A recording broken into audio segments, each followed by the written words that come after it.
Ang kwentong ito ay hango sa totoong buhay. Karanasan ito ng isa nating kabayan na itago na lang natin sa pangalang Virgie. Taong 1989, pinagbuhatan, Pasig City. Nang panahong ito, isang sales lady sa mall itong si Virgie, nasa edad 28 at nakatakdang ikasal sa kanyang nobyong Seaman. Buwan ng Mayo nang maganap ang kakaibang pangyayari sa kanya na lubusang nakapagpabago ng kanyang paniniwala. Dahil kabilang si Virgie sa samahang hindi naniniwala sa kababalaghan, lumaki siya sa paniniwalang ang amang may likha lang ang makapangyarihan at ang demonyo ang siyang kalaban. Masayang masaya si Virgie sa kanyang nobyo na itago na lang natin sa pangalang Mael. Pauwi na si Mael sa susunod na buwan at napagplanuhan din nila ang kanilang kasal. Minsan isang umaga, habang naghahandang magbukas sa trabaho ni Virgie, kinausap siya ng kasamahan.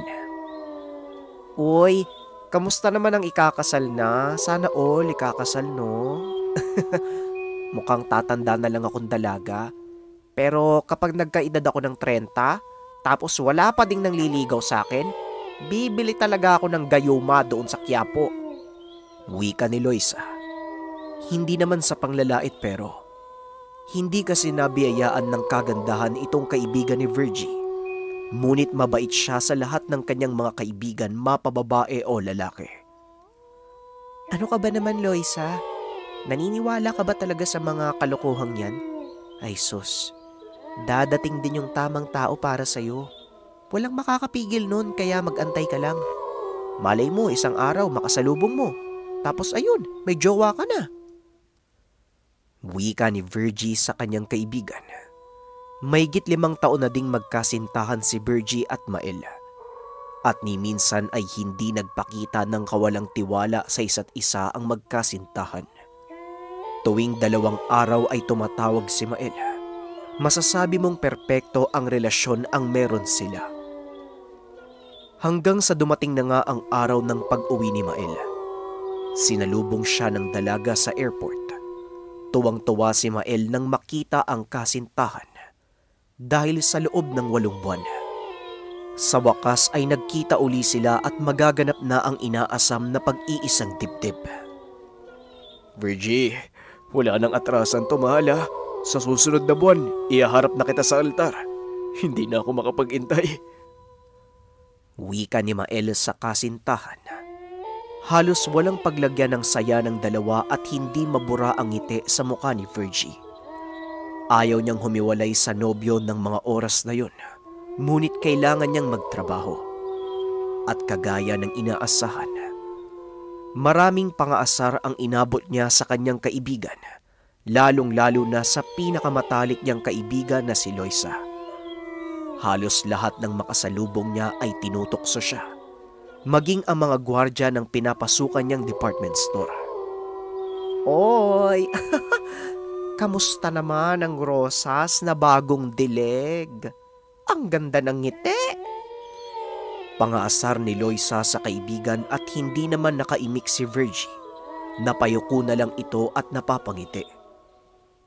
Pagsapit ng hapon, bago magsara ang tindahan, nagulat si Virgie dahil may nagkakagulo sa labas, kaya't dali-dali siyang pumunta roon.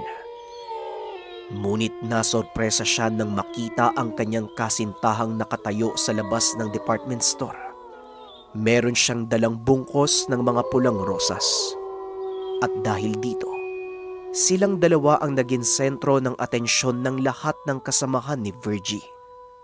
Kaagad niyang ipinakilala ang kanyang nobyo sa mga kasama, lalong-lalo na kay Loisa na matalik niyang kaibigan. "Oy friend, naiinggit ako, pero masaya ako para sa inyo. Congrats ha. O sige na, mauna ka na, kami nang bahala dito. May date pa kayo eh. Dilig-dilig din." Wika ni Loisa at pumayag naman ang boss ni Virgie. Dahil isa din ito sa mga taong todo ang suporta sa kanilang dalawa. Inakala ni Virgie na magiging perpekto na ang kanilang relasyon. Ngunit habang tumatagal, napapansin niyang nag-iiba ang ugali ni Mael. Isang araw habang papauwi silang dalawa sakay ng sasakyan ng nobyo, bigla na lang nabanggit ni Virgie ang tungkol sa kasal. Alam mo mahal, hindi na ako makapag-intay eh. Ilang linggo na lang ikakasal na tayo. Masaya ka rin ba? Tanong ni Virgie, ngunit hindi niya inaasahan ang isasagot ng nobyo. Pwede ba, Virgie? Ano bang klaseng tanong yan? Kailangan pa bang itanong yung ganyang bagay? Mag-isip ka nga! Iritang tugon ni Mael. Hindi naman na nakasagot si Virgie. Nanahimik siya hanggang sa makarating sa tahanan. Pagbaba ni Virgie, ni hindi man lang siya tinignan ni Mael. Dati ay pinagbubuksan pa siya ng pinto at inihahatid papasok ng tahanan. Mahal, hindi ka ba papasok sa loob ng bahay? Hindi na siguro.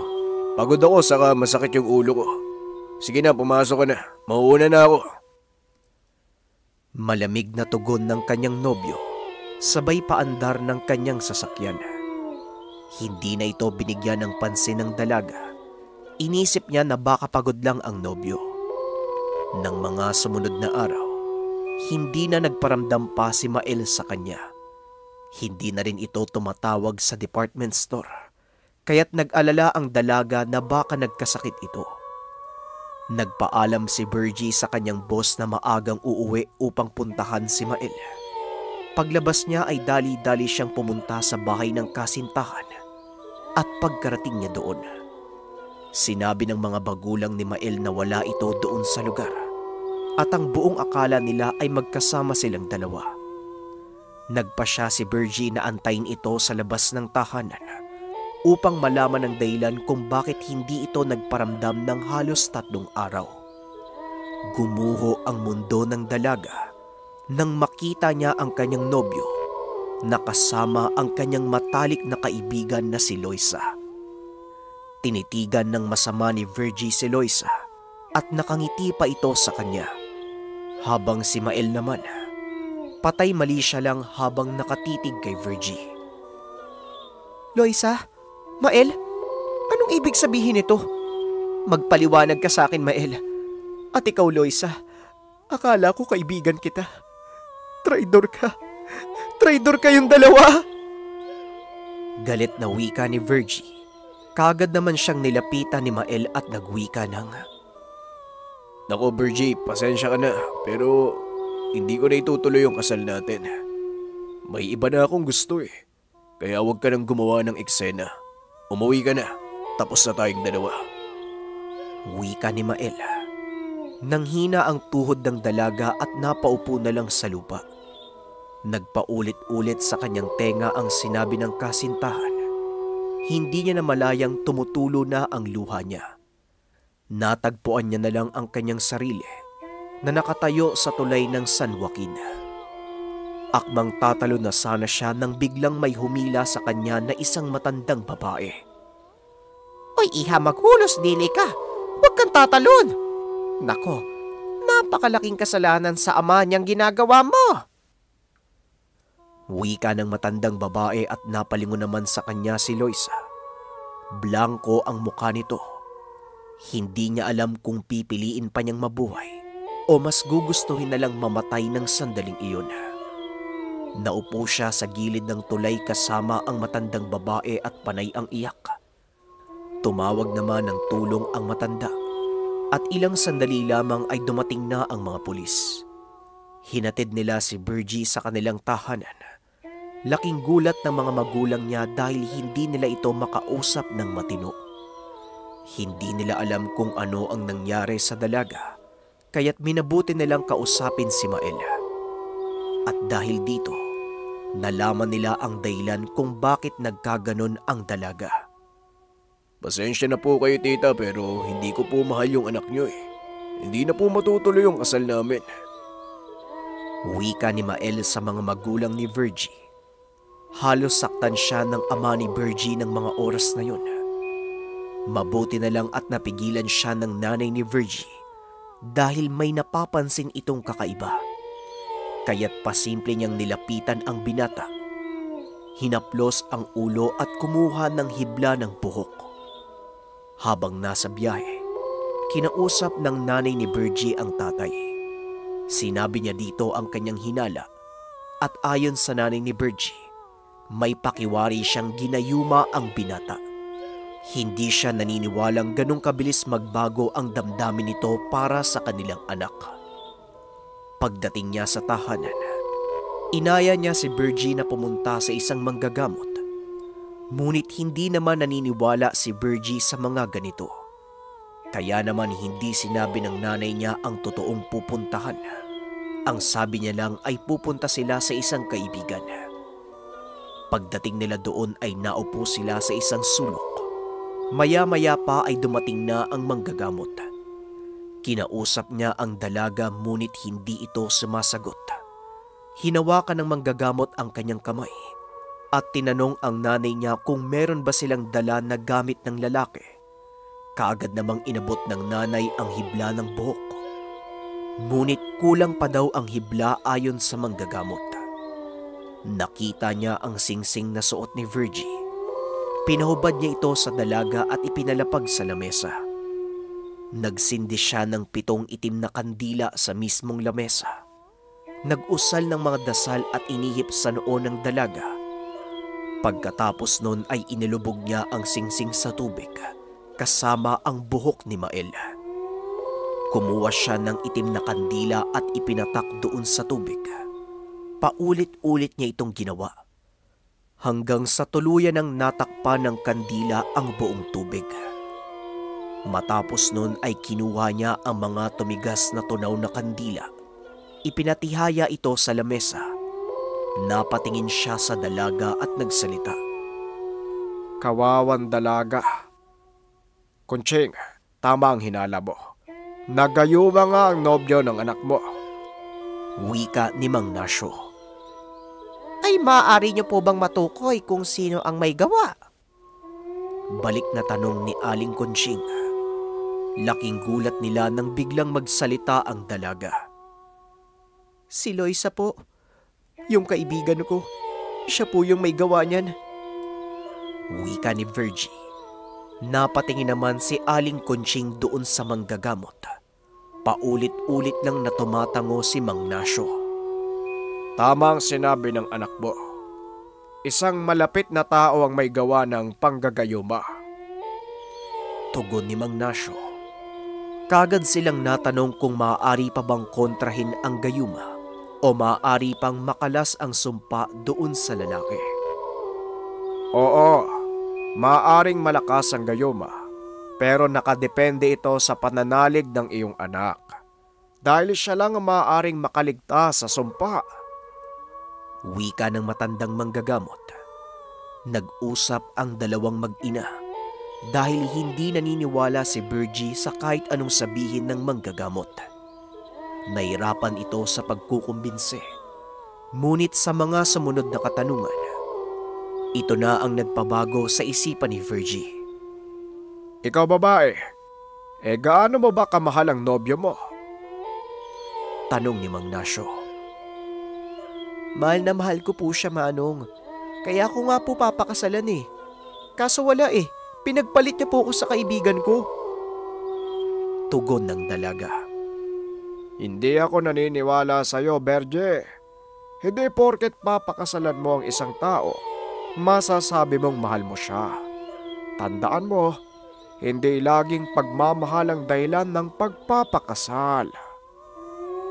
Muling wika ng matanda na nagpagulo sa isipan ng mag-ina. Ay Tatang Nasyo, ano po bang ibig niyong sabihin? Papakasalan ng anak ko yung lalaking yon kahit hindi niya mahal? Tanong ng kanyang nanay. Hindi yan ang ibig kong sabihin, Kunching. Berge, hanapin mo sa sarili mo ang dahilan kung bakit mo papakasalan si Bael. Nandoon na tayo eh. Mahal mo siya. Ngunit may mas malalim na dahilan kung bakit mo gugustuwing magpatali sa isang tao. Ngayon tatanungin uli kita. Gaano mo kagustong bumalik sa'yo ang nobyo mo? Muling tanong ni Mang Nasyo. Sa pagkakataong ito ay hindi na sumagot si Virgie. Yumuko na lang ang dalaga, kaya't naglabas ng isang bote ng langis si Mang Nasyo. Ipinahid niya ito sa palad ng dalaga sabay usal ng mga salitang Latin at inihip doon sa palad. May isang maliit na tangkay na ibinigay sa kanya ang matanda at sinabing, "Lapitan mo ang nobyo mo. Hawakan mo ang kanyang mga pisngi. Kailangan mong iparamdam sa kanya ang pagmamahal mo sa pamamagitan lang ng pagdampi ng palad mo. Kung talagang mahal ka niya, sa bisa ng orasyong iginawad ko sa iyo, makakalas ang sumpa ng gayuma." Wika ni Mang Nasyo at kaagad nang umalis ang mag-ina. Matapos nun ay hinanap nila si Mael ngunit hindi nila ito matagpuan sa kanyang tahanan. Ayon sa mga magulang nito, nagbakasyon sila kasama ang bagong nobya na si Loisa. Ilang araw nila itong hinanap hanggang sa umabot na ng 1 linggo. Inisip ni Virgie na pabayaan na lamang ang kasintahan dahil nagdadalawang isip ito kung gagana ba ang orasyong ibinigay ng matandang manggagamot. Ngunit sa kaloob-looban niya, may nagsasabing huwag siyang sumuko.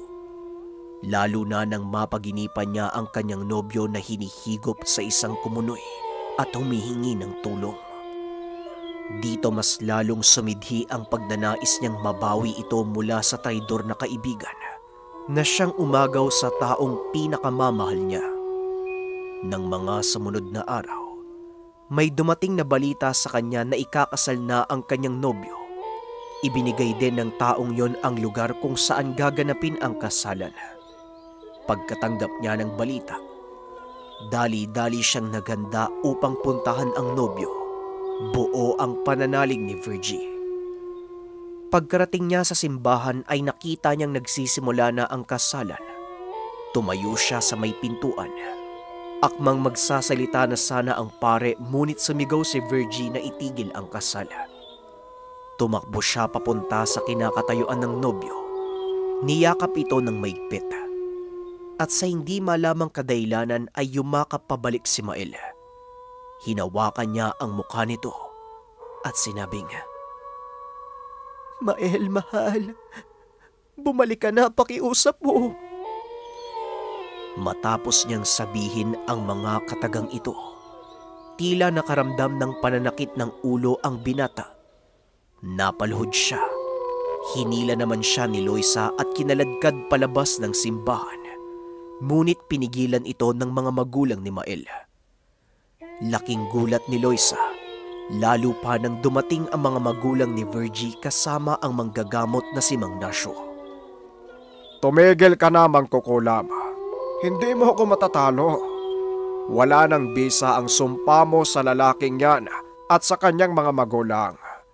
Malilin lang mo ang isip at mata ng tao, pero hindi ang puso. Kahit kailan, hindi mo pwedeng turuan ang puso ng sinuman na mahalin ang isang tao. Kailanman, hindi mo pwedeng ilihis ang tibok ng puso para sa taong mahal niya." Wika ng matanda. Nang may masmasan si Mael ay grabe ang kanyang pagtataka.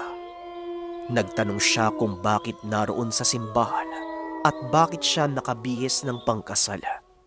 At mas lalo siyang nagalit nang makita niya si Loisa.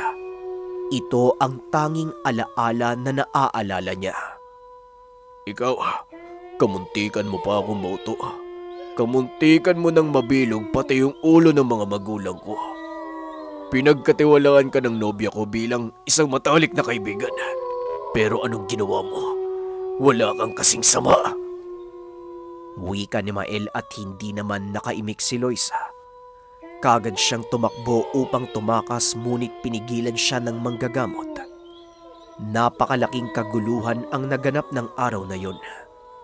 Napag-alaman nilang isang mangkukulam talaga si Loisa at nagustuhan nito ang nobyo ni Virgie simula ng araw na ipinakilala ito sa kanya. At habang si Mael naman, ilang ulit pang ginamot at nilinis ni Mang Nasyo upang masigurado na hindi na babalik pa ang gayuma sa kanya. At hindi pa nakontento ang matandang manggagamot, hinanap niya ang angkan ni Loisa. Isa-isa itong pinarusahan gamit ng mga dasal na pangparusa mula sa ama. Ginawa niya ito upang masiguradong masayang mamumuhay ang dalawang magkasintahan. Lumipas ang ilang buwan. Ikinasal si Mael at Virgie. Napakasaya ng araw na yon para sa kanilang dalawa. Hindi nila lubos akalain na malalagpasan nila ang pagsubok na dumaan sa kanilang relasyon. Napatunayan din ni Virgie na walang sino man ang maaaring bumulag sa mata ng puso. Sa paglipas ng panahon, namuhay na masaya bilang isang buong pamilya sina Virgie kasama ang kanilang anak. Hindi na din bumalik pa sa barko si Mael dahil may naipon naman silang mag-asawa. Minabuti na lang nilang magtayo ng isang maliit na negosyo. Samantalang si Loisa naman, bilang pagsingil ng tadhana, palagi siyang gumagala sa lansangan na parang wala sa tamang pag-iisip. Paminsan ay naaawa si Virgie, kaya't binibigyan niya ito ng pagkain o kahit ano na pwedeng itulong. Dahil minsan ding naging matalik na kaibigan niya ang taong ito. At sa kabila ng kanyang ginawa, nagawa pa rin siyang patawarin ni Virgie, pero hindi na maaari pang magbalik ang kanyang katinuan dahil na din sa pagkawala ng kanyang kakayahan sa pangungulam. Naway nagustuhan ninyo ang ating kwento at sana tandaan natin ang aral. Ang pag-ibig kailanman hindi maaaring ituro sa puso ng isang tao. Kusa itong tutubo, kusa itong lalago, lalo na kung may basbas ng ama. Huwag nating subukang bulagin ang puso dahil kahit kailan, walang piring ang makakatakip sa mata ng tunay na damdamin.